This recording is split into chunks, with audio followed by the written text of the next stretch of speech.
Boys and girls, welcome back. It is Vortie here. We're just picking up our failed expedition. I was about to say, we got an expedition, but it's not.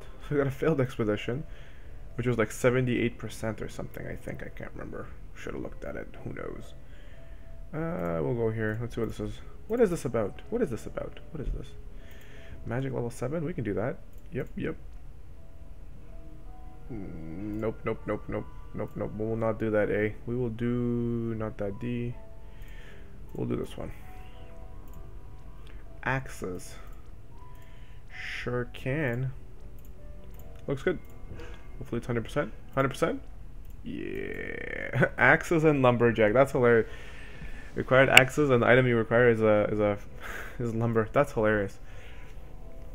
Anyways, before I get too confused what we're going to do is I'm going to talk about the news. There was some stuff announced this morning, so there's some exciting stuff, but there's some stuff that's not so So there's going to be maintenance tonight, as we always know. It's going to be happening Wednesday going into Thursday, and upon Thursday there's going to be a few things that are going to be added that you guys can benefit from. So if you still need Gil, then the Gil Snapper Cave will be live. This is the new updated Gil Snapper Cave. I did make a video talking about it.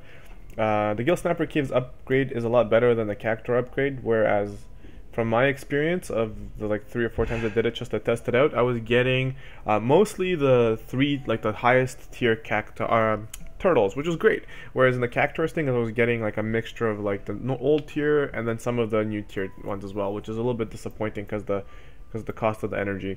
As well, so here comes the exciting stuff. So the story will continue. A new island will be available for exploration after the maintenance on Thursday. So this is one of the things that is ready to go. We're looking at chapter 7. 5, 6, 7, yeah, Kingdom of Farm, Part 1. I will win, we will win. So here we are looking at the next part of the story. It says here, this is the Kingdom of Farm. It is so close to Grona. Lots of warrior families live here. We found Master Sakura. So we got a few interesting things here going on. So after clearing all of the main story by tapping Granoa Shrines of Depth on the world map and what will play after the event, the Kingdom of Farm will be unlocked. So it's a pretty easy way to get there as long as you've completed it. If you have not, I'm in the process of actually making a video of getting the Apocalypse Sword. You should have that unlockable right now. So if you haven't done that already, make sure you hit that up. If you don't know what that is, you can look it up on Final Fantasy Brave Exvius's wiki. It's called Apocalypse. It's for collecting all the keys that are available in Corona, and I think I think a majority of the keys are from there. The rest of them are from the area before, and you can get yourself a sweet great sword. It's free, so all you have to do is put in the time to unlock it, and that's it. So and then this one will unlock some new things too. We'll talk about that a little bit later, probably in a different video. So story continues. The next thing here that's also exciting is going to be a trial boss. So this boss, I've been hearing some interesting things about it. He's pretty tough. He's been apparently really strong, but again, they say this, and then when he gets here, it's it's just an easier fight. So I don't really know the level of difficulty of it right now. I've never done it on the Japanese version, so I'm interested to see what's going on. So it says a new foe has appeared following the event on 7/20, so July 20th. Agion will be available to fight in the Dimensional Vortex, which is great. One of the legendary Fallen is here. So the mechanic behind the game is he's got a right hand and a left hand, and then his core, you have to defeat one and the other, I think X amount of times before they stop appearing. If you kill it, it reappears, and it's kind of like the idea of fighting multiple bosses in one fight. So this is technically multiple bosses in one fight. Depending on what you do with one side, there's going to be a small reaction with other. Certain abilities will be removed, while others will be added. So that's kind of the premise of the fight, and once it goes live, then we'll kind of talk about that a little bit more. So it says here, here's some info for you, Kupo. A boss stronger than any boss before him has arrived, which is interesting. They always say that. Obviously, they should get a little bit stronger. But anyways, he's really powerful, Kupo. You should really over-prepare for this challenge, Kupo. So I'm not really sure what they mean by over-prepare and how much over-preparation you need to do. So I don't know. This would be a perfect April Fool's joke where it's like, over-prepare, you come in there, you one-shot him, it's great. So here's the really cool thing about this unit. So it drops it, so initially completing him, so just winning, it doesn't matter how you win, just win. You will get 145 attack fist, no elements onto it, and it enables High Tide, which boosts your limit burst gauge filled by, I think it's 200% or 100%, depending what modifier they're going to be using. So here, the really cool thing about this item is that Riku can wear fists. So the more fill rate she has, the more her limit burst rate gauge is filled all the time, the better. So this is a really nice item to put on Riku as well, if you don't have any other items, if you can beat this fight. So this is kind of interesting. Obviously, with the amount of attack it does, it's going to be fantastic on any unit that can wear fists, especially units that take advantage of fists. So finally, a very interesting item that's versatile, not only for DPS, but also for supports like Riku. So completing the steps, you get 100 Lapis. Use a limit burst during the fight, you will get a Trust Moogle 10%. Invoking Ramu during the fight, you will be getting boost attack when equipped with Fist, which is Martial Arts Mastery. It's 50% increased damage when you have Fists equipped. And then a really crazy one here, so if you don't use any magic, you will unlock World Destroyer ability. Deals partially unmitigated damage to everyone and reduces their attack, defense, and magic and spirit. And I think it's 30% if I remember correctly, but again, this could change as it comes to the global version, but I believe it was 30%. So it's an AoE break 30%, which isn't too bad for having it as an extra ability in case you ever need it, right? So it shouldn't be too hard to get, but like no, it says no magic. So this is one of those things where it's like no magic. I think it means white magic and black magic and green magic. So you're gonna have to work around on this one. I'm probably gonna break this one apart into tiers. Go in there once, complete probably just the Ramu one or one of these ones. Oh, obviously you're probably gonna use the limit burst anyway, so this is gonna be easy. But the Ramu, you know, invoke Ramu, and then I'll worry about the magic a little bit later. This ability is not gonna make or break my game right now, so you know I can always come back to it later. But overall, this looks like a very interesting trial. I'm very excited about this fist. I'm sure you guys who have Riku are going to be very happy to have this, especially if you don't have any of those materias or any other items that help boost your limit burst gauge fill rate. It's going to make her more viable for you. Alright, let's take a look at this one. Another exciting thing, except not all the units are very, very good here. So looking at the awakenings that are coming on July 20th, we're looking at Sakura gets hers, Rosa, Exdeath, and Refia, as well as the more of the useful units. You get Dark Knight Cecil, Lunith, and Cecil. So Lunith actually gets a pretty good boost here. He's going to become a little bit more harder hitting. Dark Knight Cecil also gets some of his abilities unlocked that are going to make him a little bit more viable.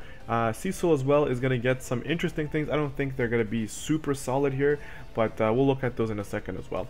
The rest of these characters also gets minuscule buffs. I'm going to have to take a look at them individually because I've never looked at Sakura's or Rosa or Exdeath's upgrades. So I'm really curious to see what those are going to be. So here's Lunith. Lunith is going to get Swordmaster, which is kind of what you want to have on him. So tier 1 he gets boost attack increased high, so he gets a big boost. And then when you give him +2, boost attack when equipped with short swords, large swords, or katanas, which is really good. So now you can put like a sword and a katana on him, and he's going to get a boost from that damage. So it's going to boost his damage even higher. So he should probably be close to that 900 now. And if you're really, really well, you might be able to break him into the thousands, which is going to be pretty cool. So advance here after activation, you do advance, and before he just kind of buffs himself and sits there, but now when he does the buff, he will also attack, and then +2 he boosts his attack a lot. So great, not high, but great, and reduces the turn in effects low. So it reduces his effects where he reduces his defense, lowers it, so it's probably 1 turn less, probably, but we'll have to see exactly what it does it for the global version. Cut through. He's going to be hitting a lot harder. He will boost the defense ignored by high, and then when he gets to tier 2, it boosts the amount of damage he does by great, and cut through becomes slay next turn after using advance. So I believe what that means is if you use advance, you can use it, does it automatically afterwards, but I'll have to figure out the translation on the global version. This is a very interesting move as well. So overall, Lunith's buffs, if you do have them, are going to be pretty useful. They got some, especially this one here, the Awaken +2, where he gets the boost. So we're going to have to see again the percentages. These vary a little bit from the Japanese version, so I don't want to sit there and talk about the Japanese version buffs when up to now they've always varied slightly on the global version. So we'll just hit those up once the banner actually goes live, as well as the changes go live. Then I'll tell you guys exactly what's going on. Because I have a lot of Lunith, so I'm probably going to do one of them at least. Next one here is Dark Knight Cecil. He's been a little bit out of the fight for a while.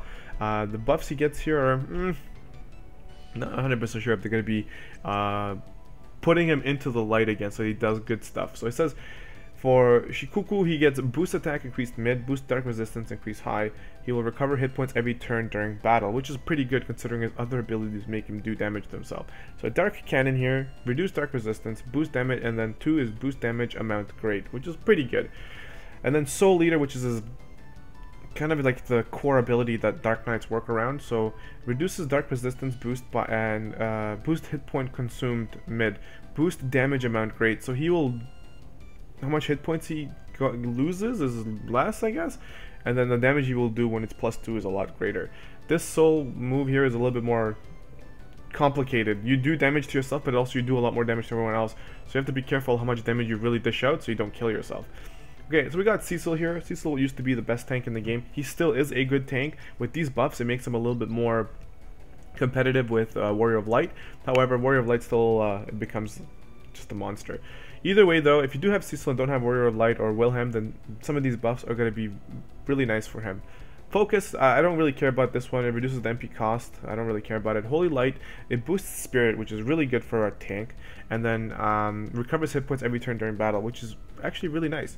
The percentage is going to vary again, so we'll see how that is. But the boost Spirit is good. It doesn't say mid, low, or whatever, which means it's a fixed amount.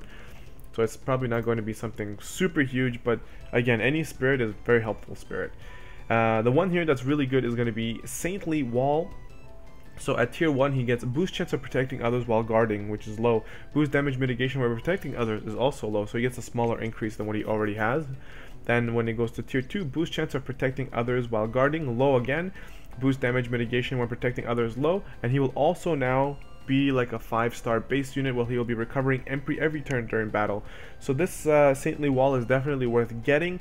The mechanic here is that when he is not healing or doing something, you should be guarding with him if you have Saintly Wall, so that he goes out there and has a chance to guard a little bit more in front of your units, which is kind of what Cover is, right? So Cover does it automatically, but now he will have it apart his Saintly Wall. This is what Saintly Wall does anyways, but it increases the chance a little bit more, making him a little bit more viable than he was before. So overall, nice buff here, nice buff here. This one is Dark Knight Cecil is still a little bit shafted, and Luna Theory gets a pretty decent buff. So those are the units that are posted here. As far as Refia and the rest of the dudes here, we'll look those up and see once everything is gone, and we'll see after the update what the percentages are and if anything changed from the Japanese version to the global version, and we'll cover that as well, right? And the last thing here, which is I'm going to tell you guys straight off the bat, unless you're new, I would avoid this banner altogether. And if you're going to be pulling on the banner, I wouldn't go balls deep at all, because Dark Knight Cecil and Lunith are not going to be your super crazy units to pull for. And again, if you're new, you have a chance of getting 3 decent units here that are really useful endgame. One is going to be Cecil, which is going to be the tank.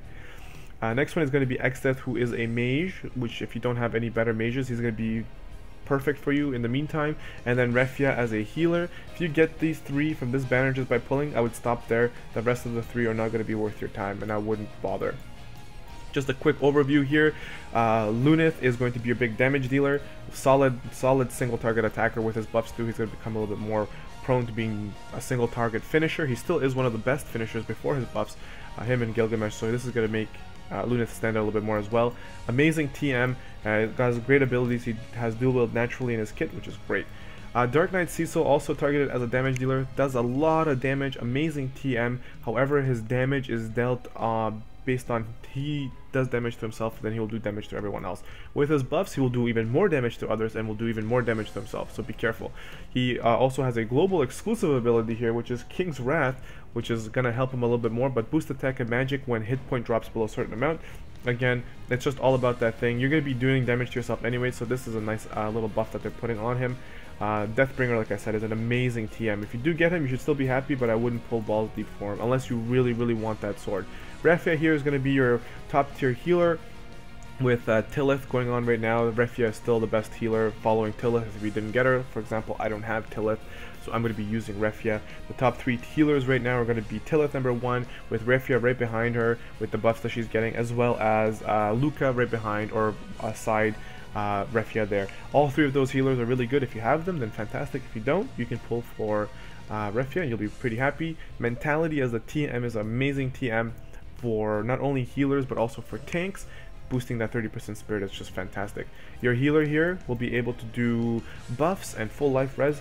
A must-have for Refia is dual cast to make her even more viable and competitive with Tillith. If you don't have dual cast, it's going to be really hard to keep up with Tillith. The tank here, Cecil, one of the best tanks in the game right now, up there with Wilhelm, Warrior of Light, and then Cecil. Amazing TM, very good tank, can heal, can buff, and protects all your units. Fantastic character. Next here is going to be X-Death, Black Mage. If you don't have anybody like Dark Fina, Ace, or any of those other casting units, you can pick him up. Very easy to level up. He's got a variety of spells that he can cover, like variety of elements. He can also, in his kit, naturally gets dual black magic, as you can see here. He loads Meteor. He can do dark, light damage as well. Fantastic unit if you don't have those high tier casters. So if you do get him, again, be very happy. His Trust Mastery is garbage, so don't even bother. Next one here is going to be Rosa. Rosa is a healer. She's supposed to be a white mage as targeted here. Her healing is very weak.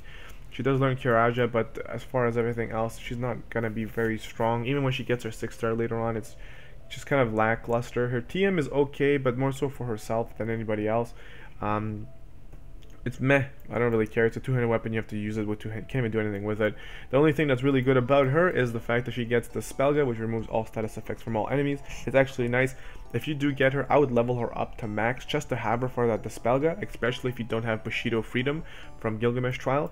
It's fairly useful. She can also raise and stuff like that, but other than that, honestly, I do have her maxed out, and I barely ever have had to use her because I do have Bushido Freedom for those other things. So overall, the banner is nice. If you're an older player, should you pull? No. If you're a new player, should you pull? Yes. Especially if you don't have a good healer, if you don't have a good tank, and don't have a good magic caster. It's a good banner for you to go through. So that's it. That's it for the news, guys. I hope you enjoyed the information. If you are new to the channel, consider hitting that like and subscribe button. In the description below, you will see I also made a Instagram, Facebook, all that fun stuff.